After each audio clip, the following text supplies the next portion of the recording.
Yeah, I feel this is an astrology for the current and near future era. It's an updating of what's been in the past, which has been relevant for the past. Now we need something a little bit broader, and this is a great step for that. And I've done, as I say, many thousand charts, and the feedback is that I get is that sure, the chart is useful, that it pinpoints and supports their intuition of what star family they're connected to.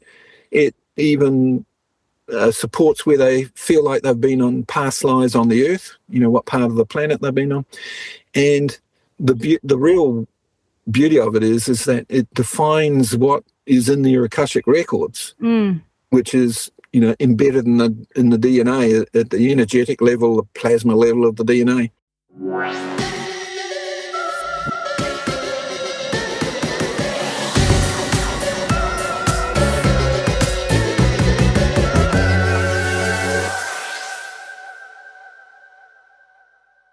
Welcome back to another episode of As Will As You Want with Celine Jeremiah and Graham. Hey. Welcome, Graham. Hi. And welcome everyone back to another episode of As Woo As You Want.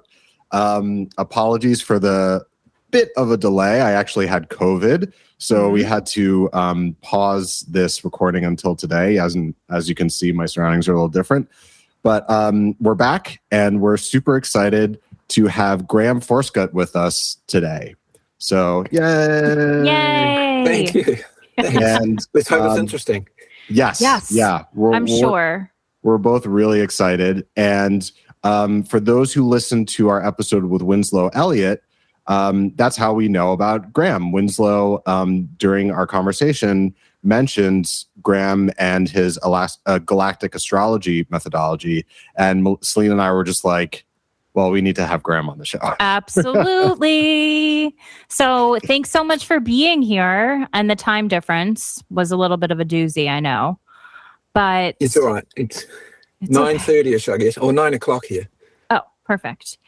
So, just like an intro, how did you kind of like get involved in learning about, galactic astrology and what is it really based on, and just how did your journey begin?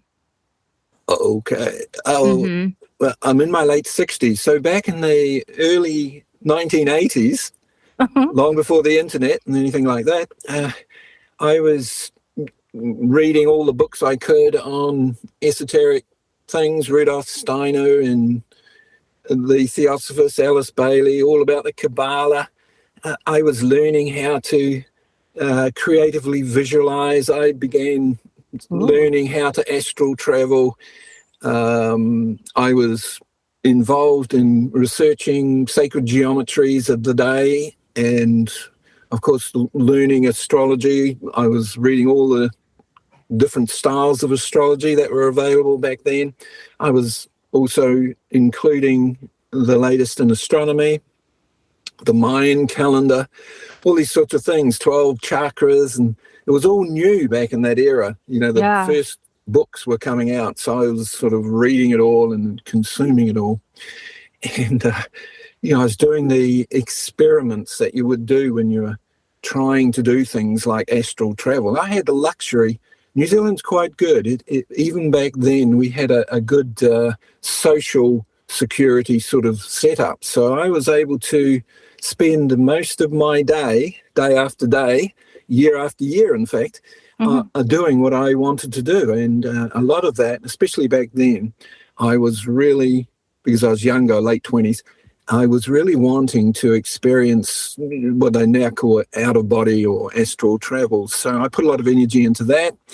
And like people find when they are just actually doing the experiment, putting the time into it, you get results. So I got results. And part of that was connected to what I would basically now call a larger framework a larger overview of what's going on, what's been going on in the past and what's going on in the present, what's coming in the future. So that's summing up, a few years of experience and experimentation and taking notes and so on and so on.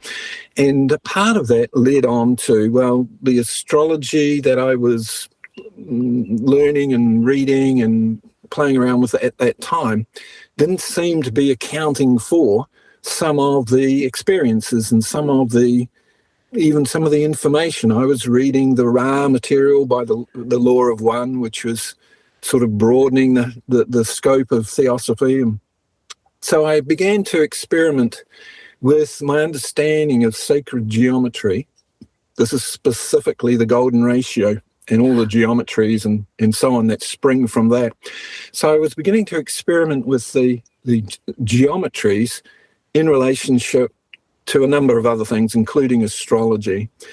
And it wasn't long, by the end of that decade, by the end of the 1980s, I was drawing up charts, not from the regular perspective. Most astrology, if you look at it, whether that's Vedic astrology or even sidereal astrology or medical astrology, most astrology is drawn up as if you were looking out from the Earth with a telescope and you look at where all the planets are and you then plot it on a piece of paper on a flat surface.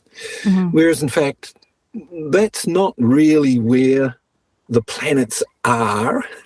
I know that's hard to but I will explain it. So this is back there in the mid to late 80s, a new what's now called an ephemeris, which is a way you plot where the planets are day after day after day after day, which is what the astrologers use. So back in that era, the ephemerises, where you could plot planetary positions day after day in our solar system, you could plot them from the sun's point of view, as if you were teleported to the sun.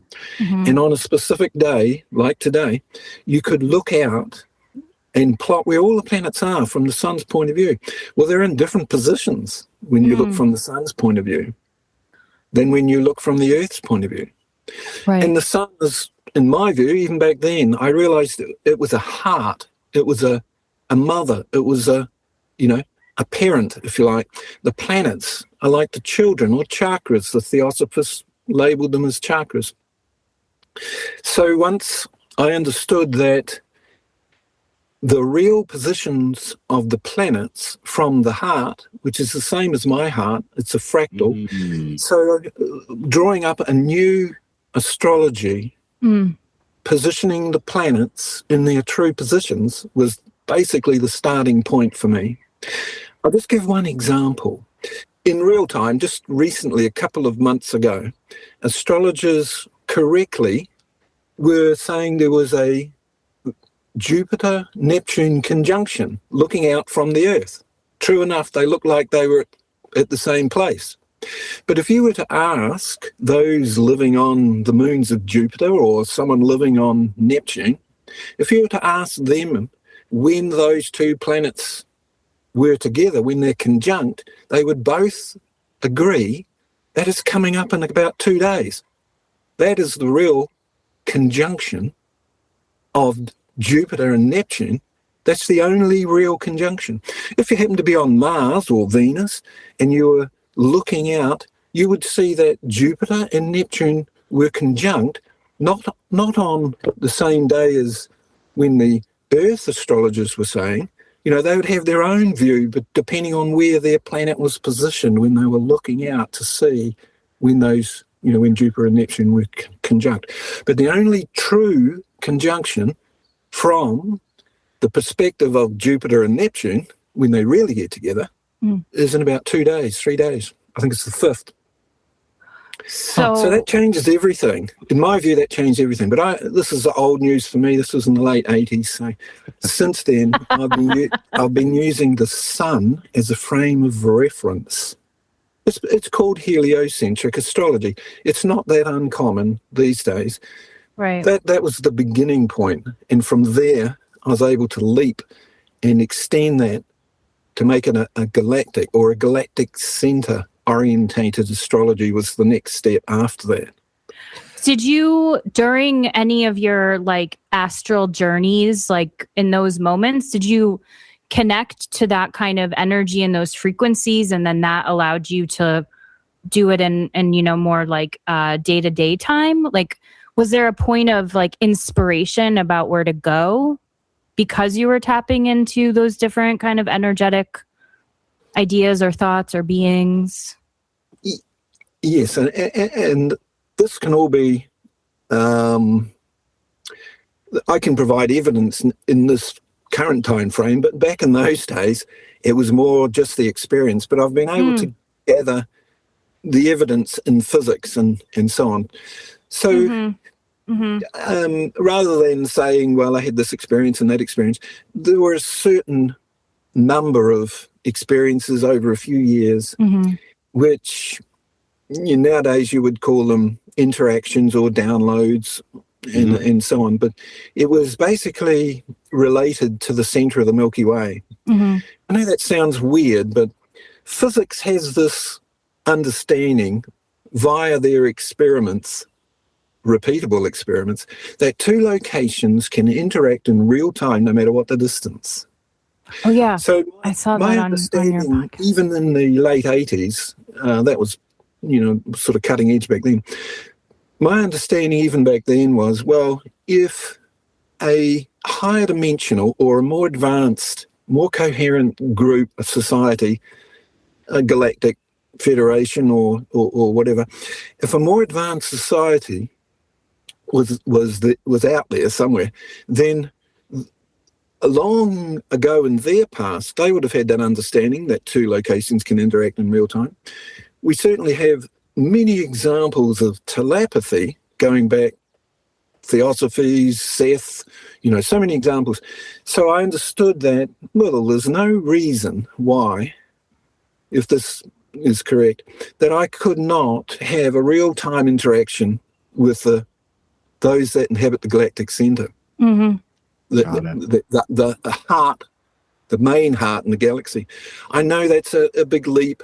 There are actual astrophysicists that claim that they've got the evidence to show that at the center of the Milky Way galaxy, inside the diameter of the black hole that normal astronomers talk about, inside that is a plasma sun. Astrophysicist Paul LaViolette have what he claims to have the evidence that there is Rudolf Steiner agrees, that there is an actual sun, a plasma body, perhaps it's called Sagittarius A.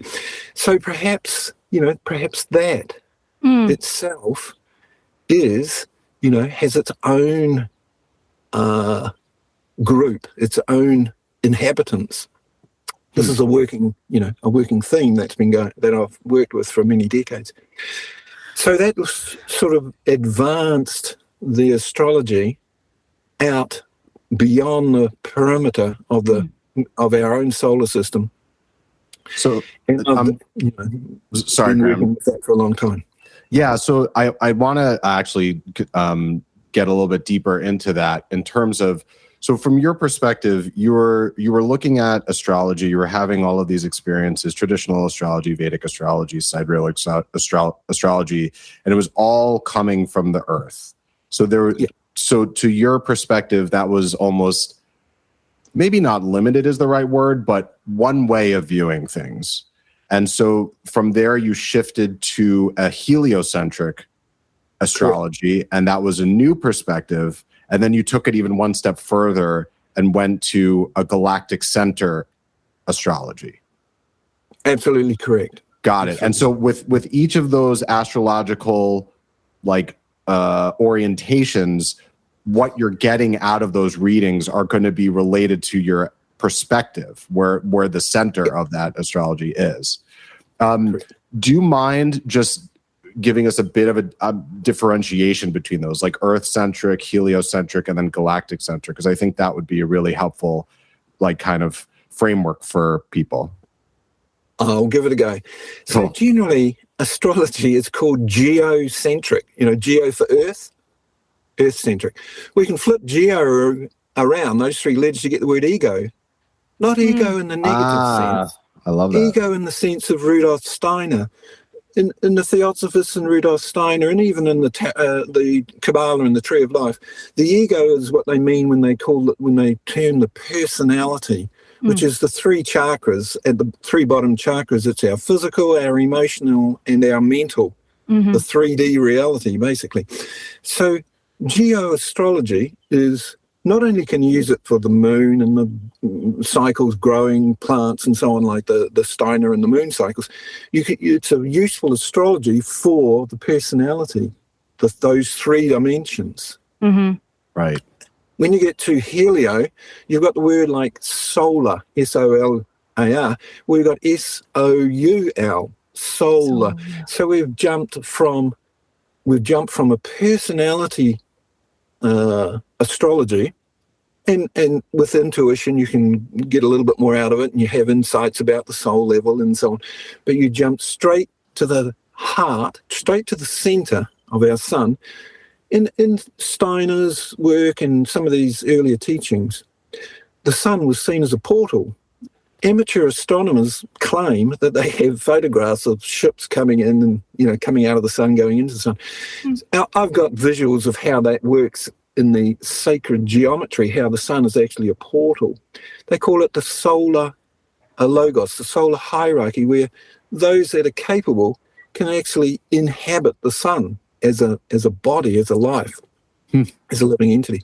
The solar, we've got the earth, ascended over group that live up in the Himalayas and so on. So there's the next level of that. So when you make the leap into helioastrology, you've entered into your own personal soul level of things. You're viewing what's going on at a soul level.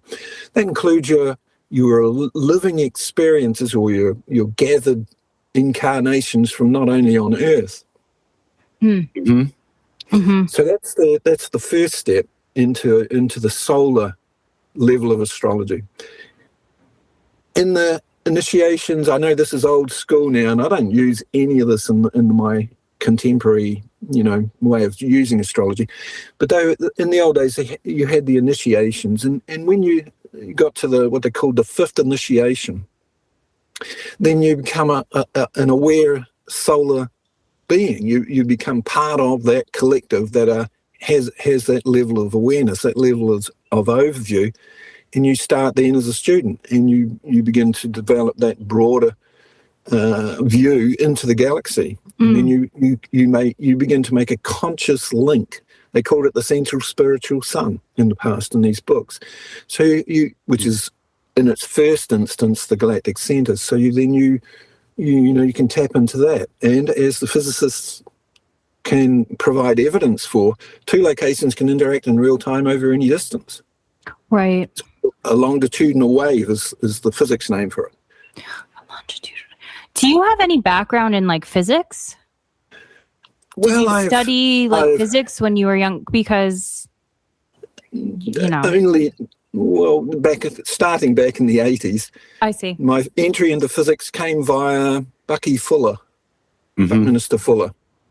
So I was able to follow or build and make a lot of his geometries, and he linked it to physics. Yeah. And then as the decades unfold, there were more physicists, Roger Penrose, and a few physicists, which are in those days beginning to see that the word fractal applies, it's all scale inclusive,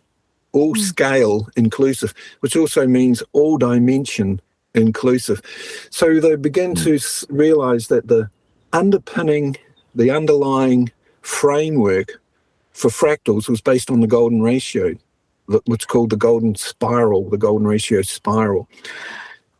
So this all led on, and then in the 90s, until eventually I was able to link in with the work of Dan Winter, who I consider to be the best physicist at the moment on the planet. And by combining what he was sharing based around the golden ratio and so on, then that provided a much better framework for what I was doing with the astrology, linking it into the galactic framework. I remember the word golden ratio from physics, but that was many moons ago. Would you mind? It's something that, like, if you divide everything, it's always one number, right? Is that what the golden ratio is? There's a number of ways of framing it, and it depends in a way what avenue a person finds most accessible to sort of understand it. Let's say that, for example, the most common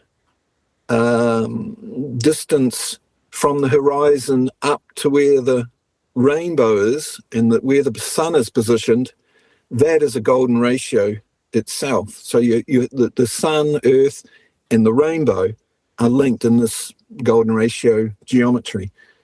Okay. Another example is, and this is the work of Dan Winter again, you can get an app, you can buy an app, and you can attach it to your heart.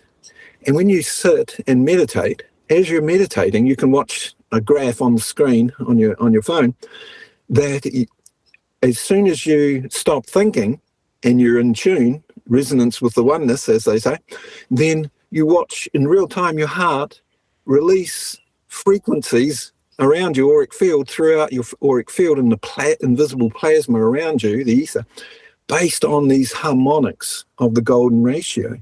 That in itself is creating geometries. That's creating geometries in your auric field. Not only is it frequencies, it's creating geometries. The somatics. That's like when you were talking about the alpha, beta, theta waves, exactly. Right? Yeah. Yeah, those are based in golden ratios. That's right. Okay. Yeah. Okay. Thank you for clarifying. So continuing on from, I loved how you were able to explain, geo, ego, and then solar. So it sounds like in the 90s when you started practicing galactic astrology, it sounds like. Probably the late 80s, yeah. Oh, late 80s, okay. Oh, well, about 86, 87. It was about the same time as there was a book by Jose Azulis who wrote The Mayan Factor. And he was talking about, the Arcturians and that there was coming a galactic era was on the way. And the books are talking about 12 chakras instead of this normal 7. The elongated skull and so on. So those chakras were also, or those people that were writing those books, they were also talking about, well, if we awaken the extended chakras, then we're involved in interacting within a galactic framework. I have a number of images which kind of give visual support to what I'm saying. Okay. Yeah, why don't we switch? You can share. Yeah. So I'm just going to let our listeners know. So right now, Graham actually has prepared a bunch of slides for us. So we highly encourage you to check out our YouTube channel and watch what's actually occurring. But for those who can't do that, we'll try and explain it when it's appropriate. But yes, Graham, please take it away. All right, I'll just go through a few of these until you get sick of it or bored. Never.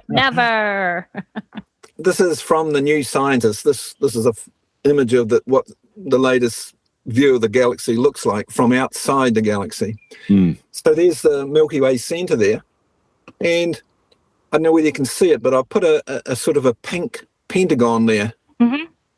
And I've labelled some of these famous stars or constellations that people know. So I've got a little arrow there, our sun and our solar system's there. The Pleiades are just sort of tucked in there.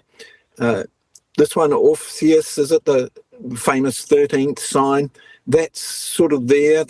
In between, you have to look through that constellation to see the galactic centre. So all these stars like Pleiades, Sirius, Arcturus, Orion, they are all contained in this little area here of the galactic space. It's like a small neighborhood within the Milky Way galaxy. So all the information that we read about people channeling this and that, and so on and so on, it's basically all this bit here. Wow. Whereas we don't have channeling, we don't have people saying they are talking about coming from over here or around here, or I've never thought about that. You're right. We only talk about these guys. Yeah, this is our local neighborhood, if you like, in the Milky Way. So basically, it's all based on that. But the astrology that we're doing is, how do we, here's our sun and planets here, how do we relate to the galactic center? Two locations interact in real time over any distance. So that's sort of like the framework of where I began. I understood this in the mid 80s, that we were just a small sort of sector. And, you know, I guess I'll just mention this one here. So here we're back to the flat surface of an astrology chart, normal tropical astrology in this sense. And it shows that the galactic center back here we are, galactic center. So the galactic center is here out through the last 5 degrees or so of what are called tropical Sagittarius. That's the direction towards the galactic center. So here we are, just to show you, we have the helio position of the planets here. I have dropped in the movie Stargate portal there with its decagon, 1, 2, 3, 4, 5, 6, 7, 8, 9, 10 points, a decagon. A decagon is the only flat surface on an astrology chart, or any flat surface. A decagon is the only polygon where the radius from the center out to one of the points there, that distance there is a golden ratio to its edge length, each of the 10 legs. It's the step from going from a flat surface in a golden ratio leap out away from that flat surface. Over here is a somatic image by Lynn Claire Dennis and her team. They're a group of physicists. She's had her own out-of-body experiences. And this group have been working away for decades as well. They show here in this somatic image, it's a short minute-long YouTube, shows that when we hook up this heart resonance, this contact to our heart, when our heart's beating and we watch the somatic image, it goes through a number of different geometries as our heart's beating. But as our heart slows, you know that moment when we stop thinking for a second or two, our heart slows down. Well, at that time, the resonance on the somatic pattern is a decagon. Wow. Here's an image of it. It's a bit hard to see perhaps here. This is a side view of the DNA helix, side on. If we were to grab the helix and then look at it down in plan view, it's known, it's already been photographed. That is a decagon. So over here, I've overlaid the decagon here onto the map, onto the chart, with the sun at the center, with one point of the decagon aiming out towards the galactic center here. Okay. I call it astrogenetics. When we go here, this is just a fun view. We'll leave that one. Just leave that one for now. We'll come back to these, I think. Just trying to find one here that's should have been up the top.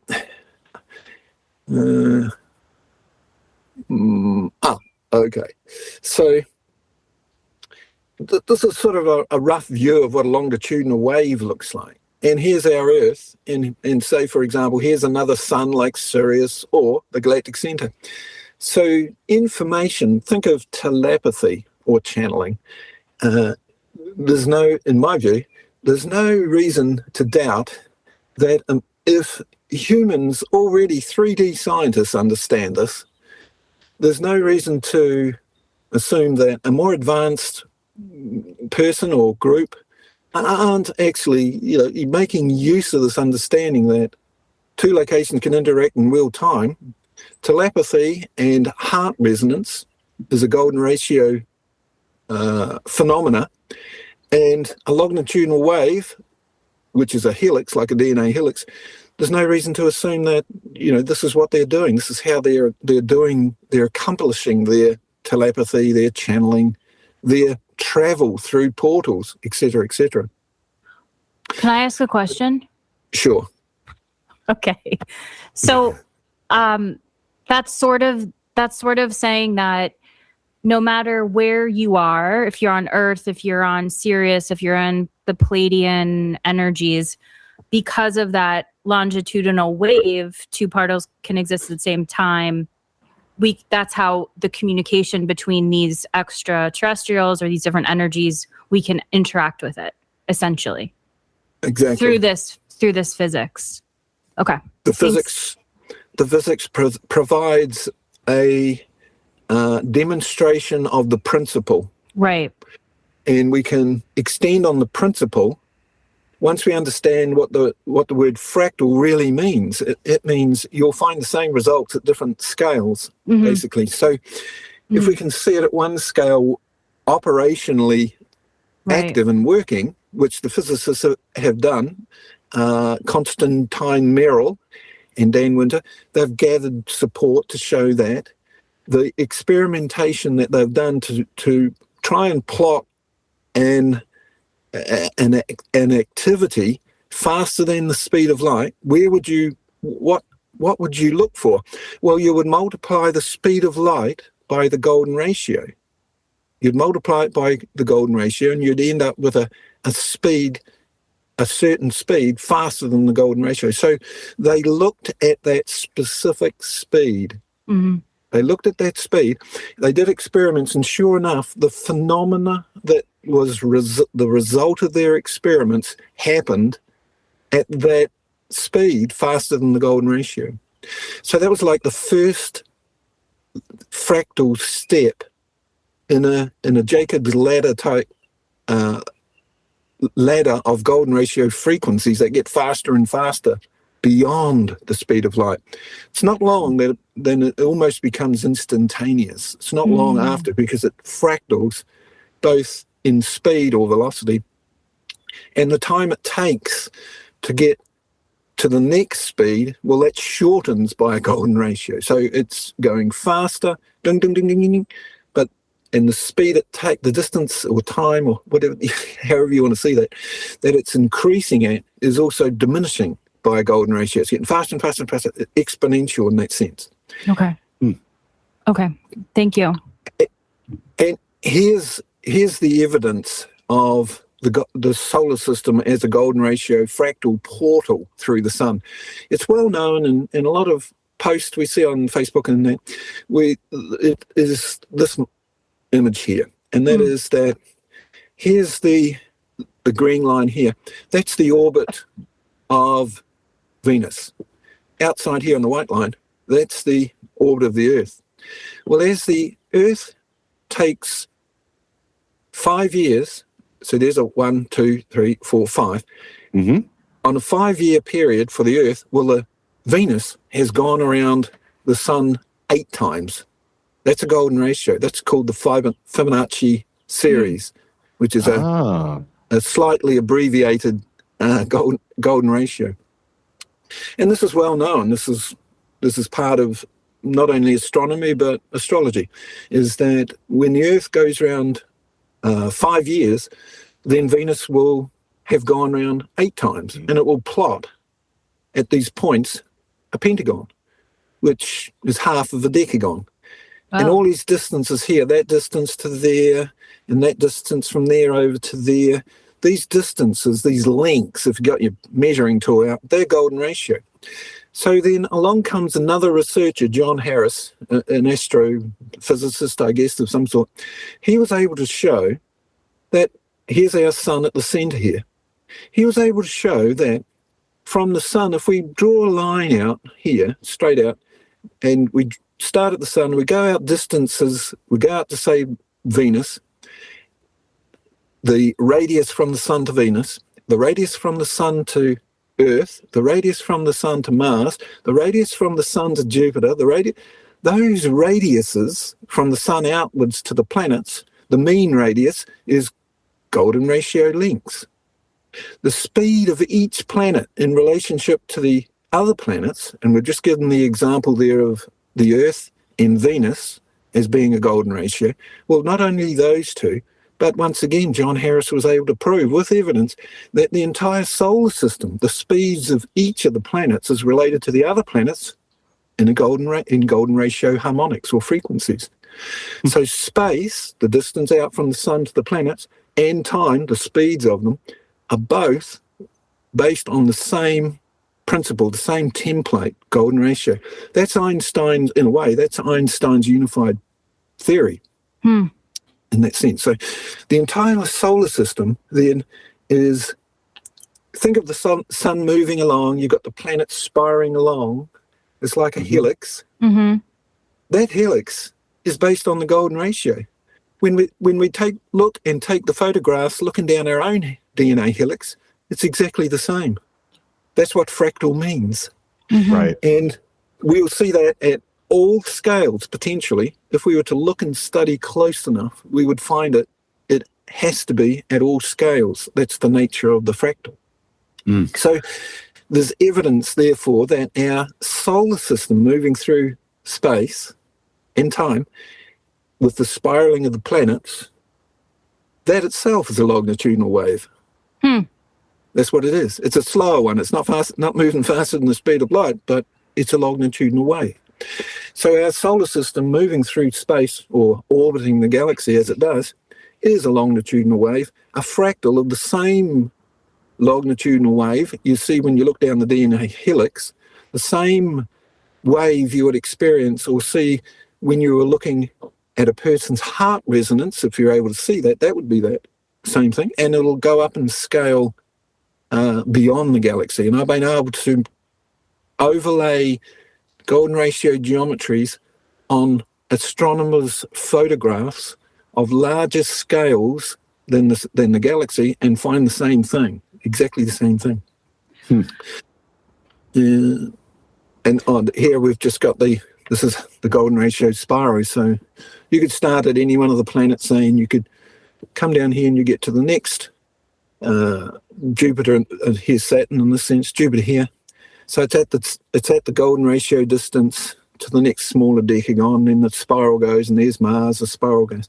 So this is the geometry, that golden ratio spiral. Dan Winter's excellent physics. The golden ratio spiral is the path, or how you would surf into the next dimension, or out of the solar system through the sun into the galaxy, if you happen to be in a galactic federation or a galactic alliance group. So this all can be applied to astrology. This is what I wanted to do. I wanted to apply here's another view of that. I wanted to apply the actual of physics, which was also coming, early 90s and so on. It was drip feeding into the collective consciousness. So I was gathering it all up at the time. And here's just another view. This blue shape here comes from, it's like a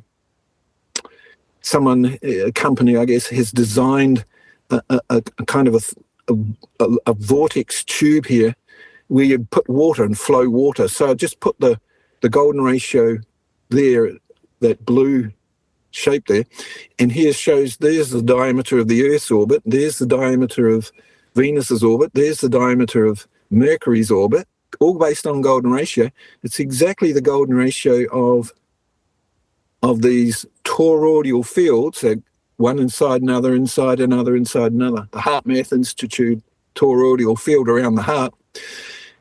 So there's, these are good images to show how one level of the fractal, in this sense, the solar system scale, is the same as our heart when we're feeling tuned in, when we're resonating with the oneness, when we're feeling unity. All those words, other ways of saying it in the modern physics frame of reference is we're nesting in the spiral, we're nesting in the fractal, we're nested in there. We've entered the oneness because we've nested in the spiral. All advanced races have known this for a long, long time. So they're all nesting in the spiral, in the fractal as well. And we're just beginning to, humanity's just beginning to do the same. Hopefully. That's so interesting. I mean, I saw I'm looking forward to the brainwave slide that you have there, Graham, coming up. So maybe I'll interject there. Yeah, we talked about it. We actually talked about those brainwave frequencies on our last podcast. So. Okay. Yeah. Well, we can go to that. Just one thing here. Here's a please. Tesla coil. But same thing, really. The best Tesla coil would be a golden ratio construct. So the solar system itself, the orbital path of each of the planets creates its own Tesla coil, a huge one, a portal, is it? And things there. So here we are. So here's this one. So this is more factual science you could find on Wikipedia. So it's known that the circumference of the Earth is about 40,000 kilometers, the circumference. We have the Schumann resonance, which is a relationship from the Earth's circumference, out into the atmosphere, into the clouds. So it's based on the size of the Earth. The Schumann resonance is about 8 hertz. If we were to look Wikipedia, or we get one of those little websites where you can type in 8 hertz to see what the wavelength is of 8 hertz, sure enough, it's about 40,000 kilometers. That's the wavelength of 8 hertz. They had to know this to communicate with submarines back in the day. So if the wavelength of 8 hertz is 40,000 kilometers, this is the electromagnetic wavelength. So there we are, we're sitting meditating, and we go into the 8 hertz alpha brainwave state, and we have a spontaneous remote viewing experience of somewhere else around the planet. Well, what's happened is when we're in 8 hertz, our auric field, our bubble, has enlarged to become a 40,000 circumference sphere around us. And we're in that 8 hertz brainwave state. When we're remote viewing or remote experiencing somewhere else around the planet, then we're just shifted, and our focal point of attention is moved to a different part of our auric bubble field. When we go into the theta brainwave state, which is 4 hertz, there's a couple of hertz there, 4 hertz, then the wavelength of 4 hertz is 75,000 kilometers. So it's a sphere which has a circumference of 75,000 kilometers. So when we're in theta, which is when we're dreaming and when we're having those very, very lucid experiences, people experience going onto spaceships or interacting with ETs. Well, in this diagram here, we show that a circumference of 75,000 kilometers there, 4 hertz, that's that far out from the Earth's surface, out in the atmosphere. In the past, that's what they call the astral planes, in a sense that we're out there in the theta brainwave state, cruising around our aun auric field experience, which happens to be now much, much larger than the Earth, and people having experiences of going onto spaceships or, similar phenomena. So our brainwave states can be plotted, mapped, and we can have sort of a better understanding of what's going on. And of course, these different thresholds for these brainwave states, 5, 8, 13, they are part of the Fibonacci or part of the golden ratio geometry or maths frequencies. Yeah, I mean, this I remember seeing this diagram from your other podcast that we were both talking about earlier. And I mean, it was just like amazing because, like we were saying, Celine and I were talking about that and how, you can. There's so many examples. Like I'm thinking, obviously, like Bashar, Daryl Anka talks about how like when they actually measured his brain waves when he was channeling, and I think he was in a theta state, if not a delta state. And so, the scientists are like, well, that's crazy, that he's like conscious and yet he's channeling at the same time. And this kind of gives you a scientific framework for that, where he's really resonating at a level where he can access what, like you were saying, 2 points at the same, no matter what distance. Yeah. So he's able to just get further out. That's Bashar out there in his, triangular spaceship. Right. And Daryl's there receiving some information. Yeah. Fair enough. Yeah. I'm not sure whether you can see these words, these phrases. Yeah. Yes. So this is something which I thought, and I've been using since the mid 1980s. This is 2 pages of my diary. I've got about a 700-page diary, and this is alphanumerics. A equals 1, Z equals 26. Just simple letter to number correspondence. So beginning back in the 80s there, as well as having the experiences in reading Bucky Fuller and astronomy and all these things, I was keeping a record of my experiences, but all the information I was learning and so on, based around these alphanumerics. So even in the early 80s, this is where A equals 1, Z equals 26. So here, this is 222. All these phrases here, this list here, come to 222. The other one's a bit small to see. I'll enlarge that. So just so happened that 222, we have phrases like the Galactic Administration, Real Galactic Federation, Overseeing the Galaxy, Celestial Civil Service. Yeah, it's in Kabbalah, it's called gematria. Exactly. Yeah. So, and gematria basically means every letter has a numeric equivalent, and what you can do from that is create these other meanings. So, that's fascinating.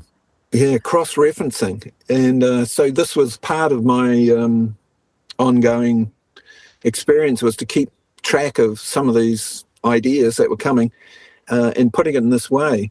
For example, at the bottom of the list here, 222, Decagon aligned galactic center, which is what I do. I align the Decagon to the galactic center. That equals 222. So we have integrative overview, meetings of Parliament, the center of the galaxy. So many interesting ideas from these phrases just come from different schools of thought often, and I don't have a preference. I just work out the number and put them in the page and see what happens. This one here, just quickly, it's so cool. So here's another example here. A equals 1, Z equals 26. This group all equal 253. Here's our heliocentric astrology, our sun-centered astrology. It also happens to equal the same as initiated in the solar core, starseed activation chamber, tuned to the galactic center, represent galactic council, awaken starseed wanderers, grounding cosmic energies, and so on and so on.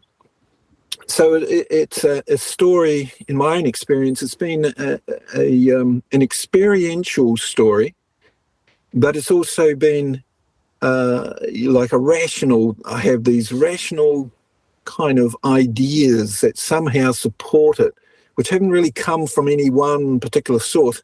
It's been a compilation from others who have had their own, connections, their own experiences. So that's been cool in the sense that a lot of it has supported what we've endeavored to do to create this new astrology. I'm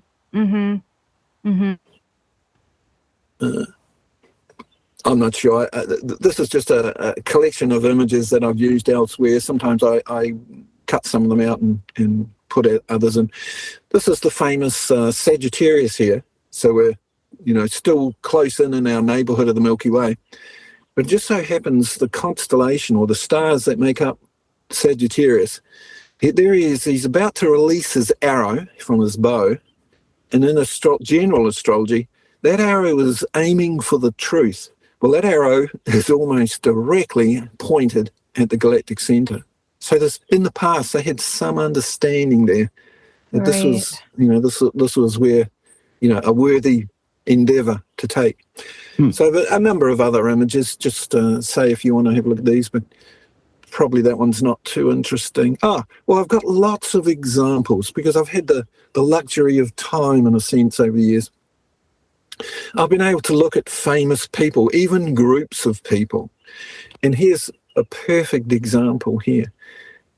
If we put our decagon here on our chart, lined up to the galactic center, which is aiming out in this direction, we note groups of people often that work together, that change the collective timeline. In this case, we've got George, Paul, and John, and his son, born on the nodes of the same decagon, and that decagon's lined up to the galactic center. Can I ask?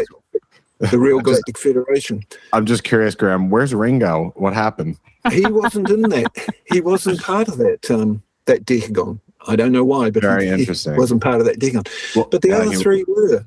So here's a soul group incarnating, with an intent in mind to change the collective timeline with a few songs and, and a few tunes like that. So there's one example. And then I go on to grab all these theosophists. This is a group of theosophists. We've got Krishnamurti, we've got Rudolf Steiner, we've got Annie Besant, Nicholas Roerich. They're all famous theosophers there about a century ago. All of them born on the nodes of the same decagon, of the one decagon which is lined up to the galactic center. Alice Bailey, who spent at least three decades writing down what one of the trans-Himalayan adepts was talking to her. She wrote it down in the books, the Alice Bailey books.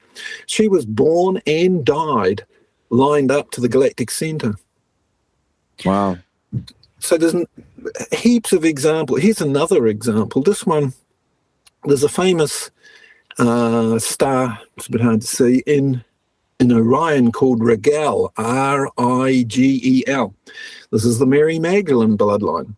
The Thoth, the Enki, Enlil, Akhenaton, Moses, Merlin, this bloodline. So they come from Rigel, one of the stars in Orion. So when I drew the decagon and I put one point of the decagon, see if I can get this here. One point there, lined up to Rigel, the star there in Orion, I put a decagon starting there, then these famous people were born on different nodes of the same decagon linked to Rigel. But there's a theme when we understand who these people are. We begin to see a commonality between them. Three of them here are writing the Marvel comics. Comics. We've got Mr. Spock here. We've got Sinead O'Connor, Yoko Ono. People who Trinity out of the Matrix, Carrie Ann Moss. Oh. So they're showing that they have a astrogenetic connection with Rigel. They're, in my view, star seed or star family representatives from Rigel. I've done thousands of charts now based on this new understanding, and it's so common that when people birth or when they're born, they leave themselves a clear message written in the stars which of the star family groups they're connected to, because it's just a matter of finding which decagon angle their birth date is connected to which star. And it works 99% of the time as far as I can tell.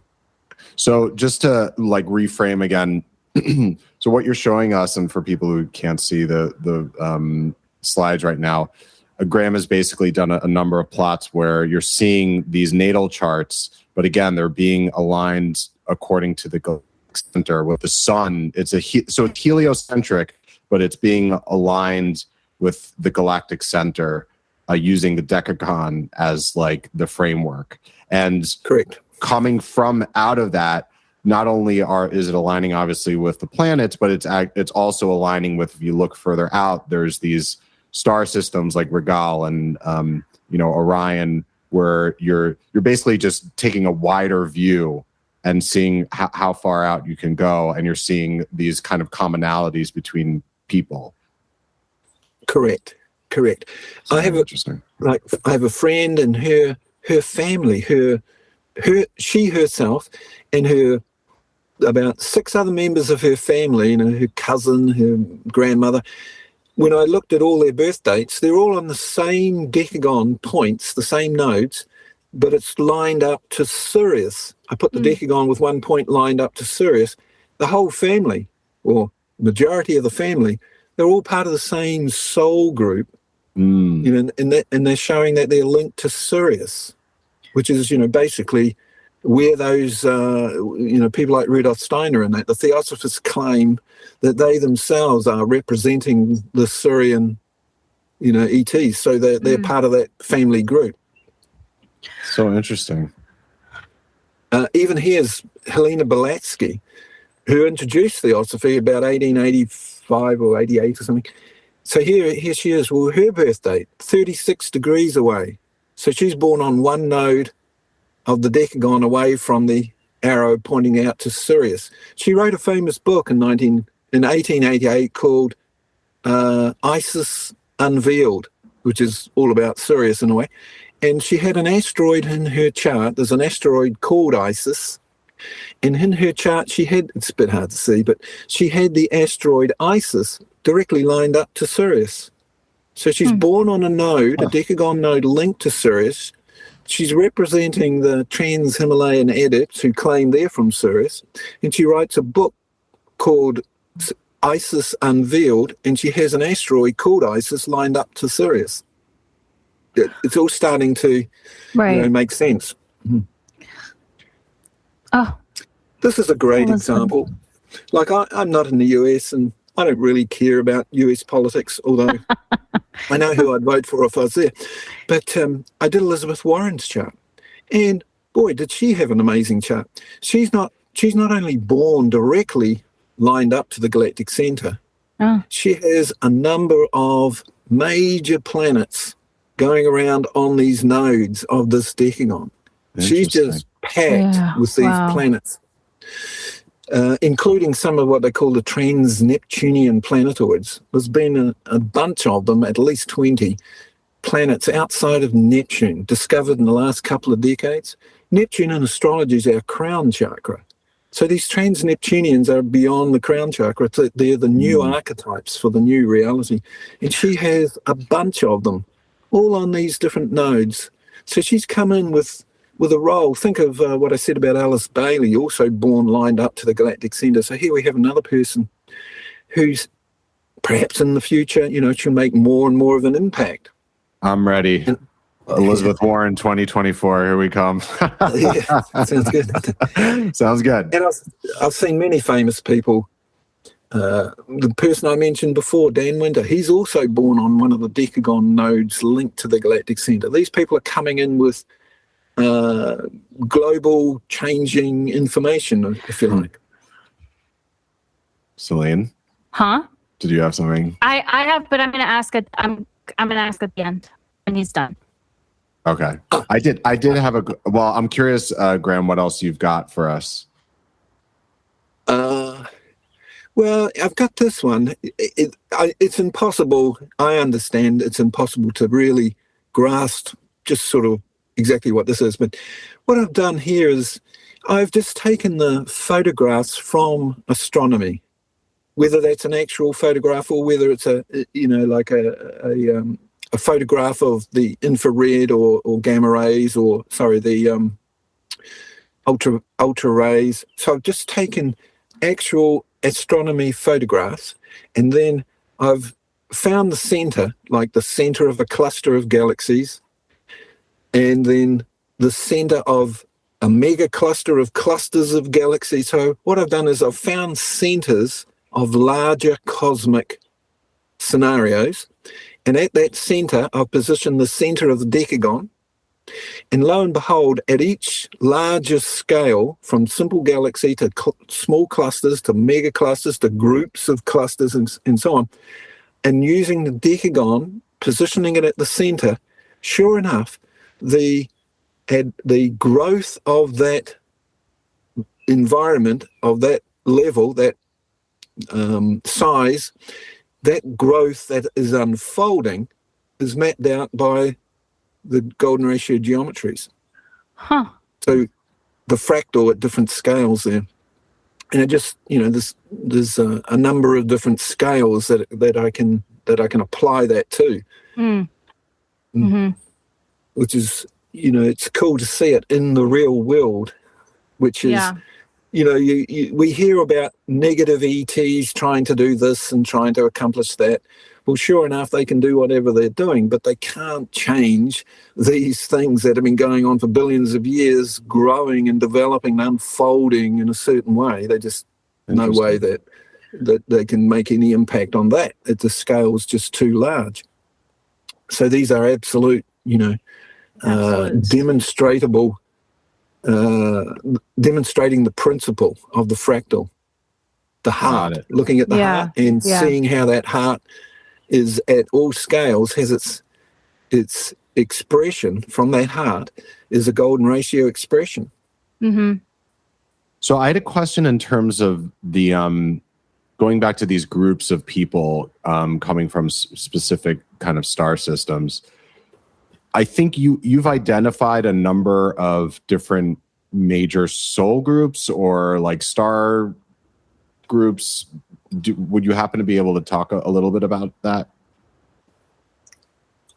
I have made an attempt to research some of the information based on theosophists, based on those that have also learnt from those earlier books on theosophy, about which ET groups were instrumental in setting up different areas of our planet in the past. So who set up Lemuria, who was involved in that, what ET group was involved in setting up Atlantis, what ET groups were setting up Mesopotamia area. And those groups then in those locations, where they travelled around the planet, where they took their genetics, their offspring, their genetic experiments and so on, where those genetics went to, those in Lemuria. When Lemuria sunk, where did those ET groups and their hybrids end up? Same with Atlantis. Where did they end up? Same with Mesopotamia. So I was able to plot those, follow those through, and then I can see in the astrology charts, as soon as a person tells me, well, their grandparents, their great-grandparents, they all come from Hawaii, perhaps, or something like that, instantly, that's revealing of their ET genetics right there. Because think of it this way, Daryl is channeling Bashar because he himself is part of Bashar's genetics. He's embedded in Bashar's fractal DNA. Right. That's the only reason he's channeling Bashar and not some other character, some other ET person. So, the genetics is part of the longitudinal wave. We already know that the mother of the mother of the mother, and it's all embedded in the egg. Another golden ratio, the fetus, a golden ratio shape there. So it's become clear over these years that if a person's a Scandinavian born person with their genetics going all the way back, then they've come from Atlantis, and the Pleiadians and the Aldebarans, some Hyadians, they're the ones that set up Atlantis, according to these researchers, theosophy and post-theosophical researchers in those fields. And to add to that, there's asteroids. There's 25,000 asteroids or so. There's an asteroid called Atlantis. There's an asteroid called Hyperborea, which is where the Atlanteans went up to the Arctic. So when I put asteroids in the charts, sure enough, nearly every time, those that are born, say, in Scandinavian countries, they'll have asteroids on their Decagon nodes, which are called Atlantis, and in Poseidon, the capital of Atlantis, and Hyperborea, and some of these other asteroids that are connected to northern and western Europe there. Okay. And others born, say, in Hawaii, well, they'll have asteroids named after that part of the world. It's showing where they've been in past lives. Part of their... So do you find that a lot of this is really helpful for understanding where you're coming from, and also how to transition more into like a fourth density, a fifth density, like a new age for the earth and humanity? Like, because all of this is happened maybe, and now we're here transitioning into a new energetic space. So is that part of like why this information would be relevant for us moving forward? Absolutely. I feel this is an astrology for the current and near future era. It's an updating of what's been in the past, which has been relevant for the past. Now we need something a little bit broader, and this is a great step for that. And I've done, as I say, many thousand charts, and the feedback is that I get is that sure, the chart is useful, that it pinpoints and supports their intuition of what star family they're connected to. It even supports where they feel like they've been on past lives on the Earth, what part of the planet they've been on. And the real beauty of it is that it defines what is in the Akashic records, which is embedded in the DNA at the energetic level, the plasma level of the DNA. And the DNA is based on the golden ratio, the decagon, and so on. So it pinpoints. Yeah. There's I should say there's asteroids like Carl Jung, has an asteroid named after him. Paul McCartney has an asteroid. So those asteroids, if they're on the nodes of the decagon in a person's chart, well, it's showing exactly what skills they have embedded already in their Akashic records, and they're here to unpack that and express that sort of quality, or those, that nature, that character, as part of their contribution in this. And that in itself is what Bashar means when he says, follow your bliss. So you become a creative person. More, it can hopefully advance your potential to be more creative, which is fulfilling your own mission. You become part of the bliss. You've jumped into the fractal. You're embedded in the fourth density, and your consciousness is expanding into the galaxy. All in one thing through one medium. Yes, please. I would like that. Well, going back, I'm sorry, Graham, continue.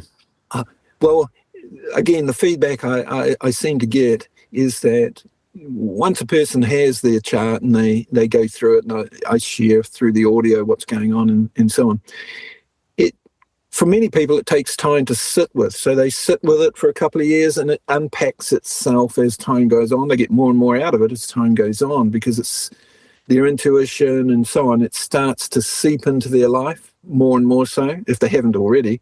Many people are already doing what they're, they get back to me and they say, well, I'm doing that and that and that and that and that and that. And, it supports what they're already doing, so that that happens too.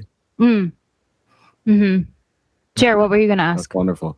No, I was just going to say, going back to following your bliss and all of that kind of stuff, relating it back to the brainwave thing again, and our conversation last time with meditation, and how by doing like a practice like meditation allows you to kind of get your brain waves and get your heart beating to a place where you are more aligned. So you're not kind of, getting like blocked by, whatever kind of beta waves are happening. And you're slowing yourself down and bringing yourself into alignment with the greater sense of the universe. So if you ever need an excuse to meditate, that's a good one. And Graham, can I ask you, I mean, you've probably done your galactic birth chart, right? I have, yes. Where are you from? Where's your star seed? Or is it, you don't have to say if you don't want to, but I kind of want to know. I don't mind. Well, I'll just go back here again. So here's this group from Regal here. Yeah.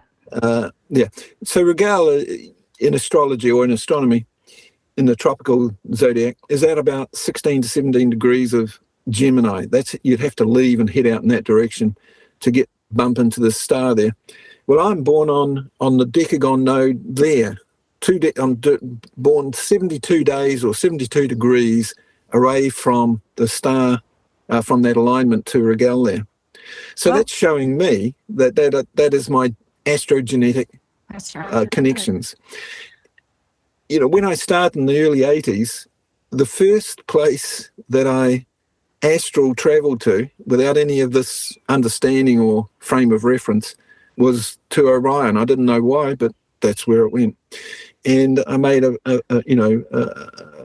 few months long project most days of doing that. And wow, that's before I even sort of got together with the Decagons and all these sorts of things.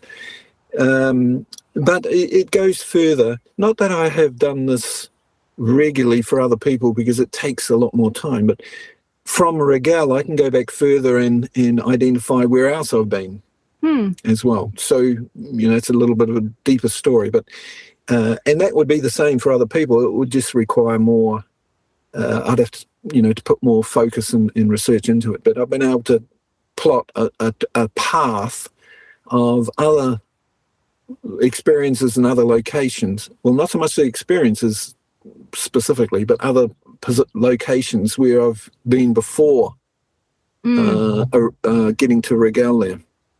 So that's possible as well.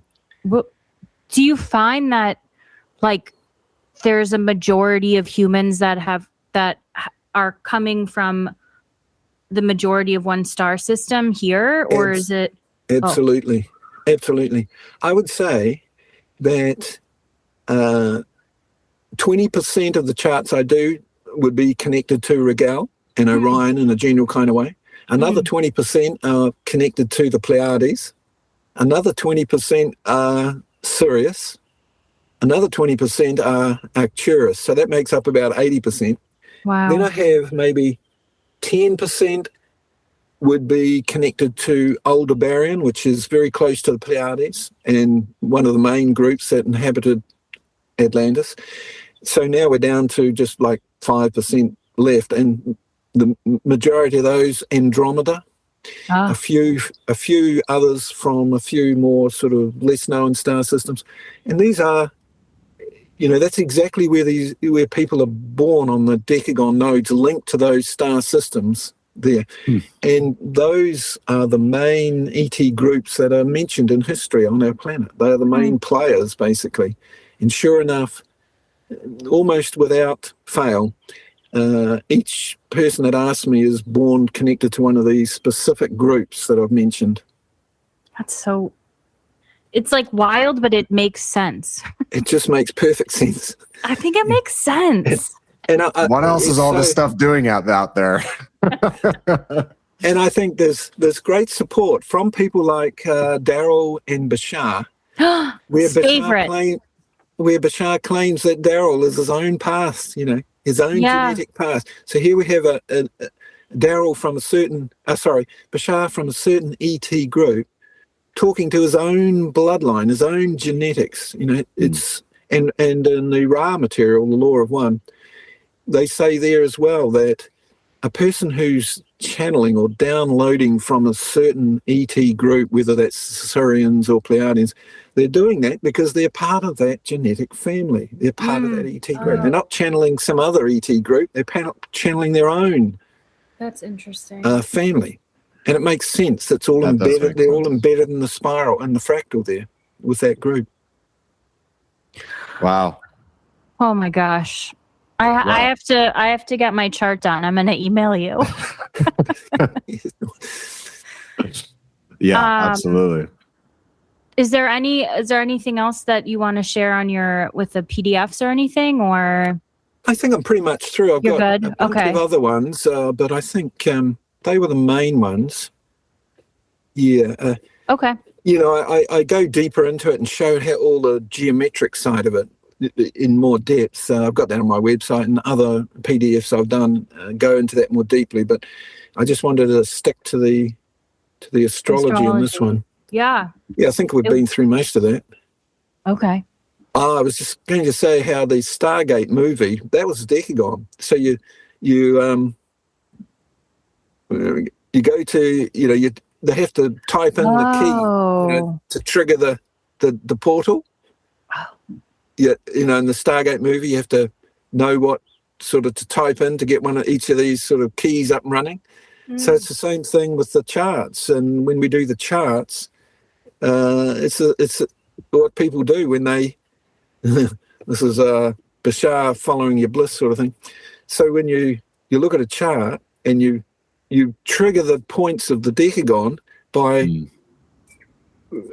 by actualizing your skill set in your Akashic records, and that is opening the portal through the sun for each of us to become a galactic fourth density person, is by activating the portal there, which is another way of saying follow the bliss, or another way of saying actualizing what's on the nodes of the Decagon, our Akashic records, our Akashic skills. Even the word Amente, which is the Egyptian word for the Akashic records, the Hall of Records, Amente, you can flip the letters around and you change those and you can get I am 10, a Decagon, the Akashic records in Egypt. And the halls of Amente, that hall, in my view, is the DNA helix. The hall of Amente, a cross-section of the DNA helix, is the Decagon, the Amente. So that it's even there describing in its own way, this very sort of geometry in this way we're working here. Wow. I mean, mind blown.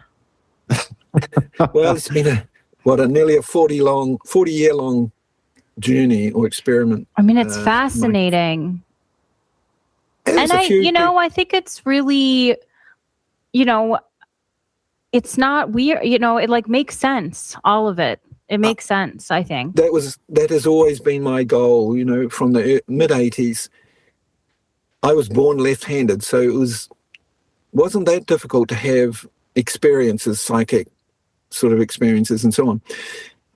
My understanding via theosophy was that the new reality has to be a blend of an integration of scientific evidence and spiritual experience, and you unifies those two together, and then you have something of value. So I really always wanted to bring the evidence in here and merge it with what I was doing, and by the research of other creative people, I've been able to bring their evidence in here to support what I'm doing. So it's not all my evidence, but it's been able to compile evidence by others who are tuned in and doing their own thing. Yeah. How, and if people want to get readings with you and schedule sessions, how do they get in touch with you? Well, I have a website, and it's called Galactic Astrology Academy. Amazing. There's a number of interviews there. I've tried to describe in detail how the astrology works. Someone can use that and draw up their own charts if they're really into it and capable. And then there's a link page which they can get in touch with me. Okay. And there's a number of different chart options. Cool.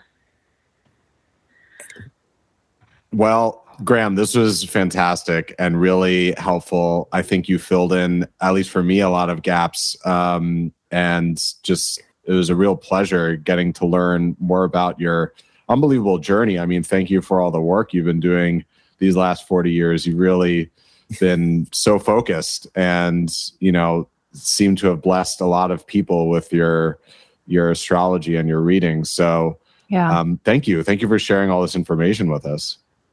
You're very welcome. I'm always willing to share this. I wanted to get out there as much as possible. Me too. Thank you so much for coming on. This was, I love all of this kind of, all these ideas, all these things. And I think what's really fascinating about what you've done is you've made science and math and combined it with esoteric and being in a really beautiful way that feels so integrated and easy to understand. So I appreciate it. I appreciate you. So thank you. Thanks so much. I have Jupiter on one of my nodes linked to the Galactic Center. And Jupiter's about being able to describe your inspirations in very clear ideas and concepts. So hopefully I'm an example of the Jupiter. I think so. You're tapping that decagon. You got to go. Tapping all the sides. Basically, I'm a musician who just happens to be an astrologer at the same time. I'm more of a musician than anything. I love that. I love it. Well, okay. Well, thank you so much. And I'm going to be in touch with you to get my chart done. So be on the lookout. Very well. Yes, thank you, Graham. And thank you, everyone, for tuning in. And we will see you on the next pod. So take care, everyone. Opportunity. Thank you so much, Graham. Thank you. Very welcome. Stay warm in New Zealand out there. Stay warm, yeah. Bye for now. Bye.